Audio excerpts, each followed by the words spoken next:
आनंद आशुलिपि पत्र का अंक 5, प्रतिलेखन संख्या 34, गति 120 शब्द प्रति मिनट।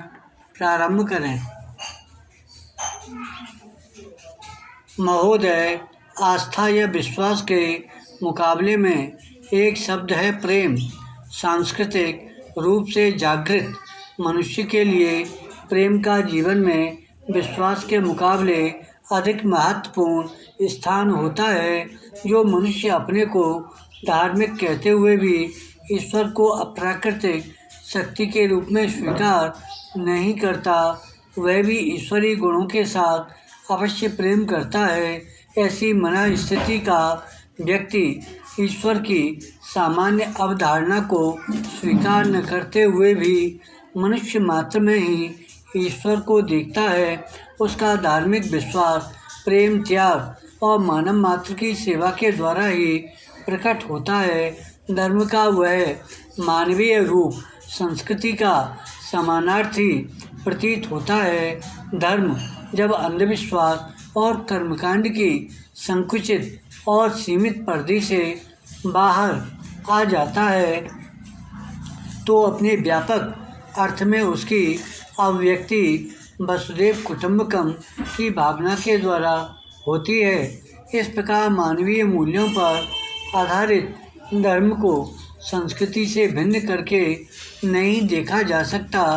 मनुष्य जहाँ संसार के सापेक्ष मूल्यों के समुचित ज्ञान के द्वारा अपनी सांस्कृतिक चेतना का परिचय देता है, वही अपने विचार और कर्मों के द्वारा धार्मिकता का भी प्रमाण दे सकता है। पैरा, जो धार्मिकता विचार और कर्मों के द्वारा अभिव्यक्त नहीं होती, उसका आधार प्रेम, सेवा और परोपकार न होकर धार्मिक कट्टरता और अंधविश्वास हो जाता है। यही कारण है कि दार्शनिक साहित्यकारों और अन्य सूफी संतों ने धर्म में संकीर्णता और पृथकता की भावना का हमेशा विरोध किया। ईसाई साहित्य की एक बहुचर्चित कथा है।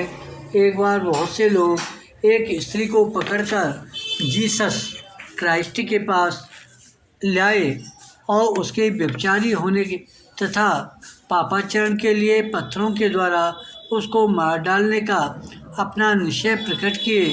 प्रभु जीसस ने कहा कि पाप कर्म के लिए स्त्री को दंड देना तो देना ही चाहिए, परंतु उन्होंने एक शर्त लगा दी। शर्त यह थी कि सबसे पहला पत्थर वही व्यक्ति मारेगा जिसके जीवन में कभी पाप न किया हो। यह शर्त सुनकर वे सब लोग सोच में पड़ गए। थोड़ी देर के बाद एक एक करके चुपचाप वहाँ से जाने लगे।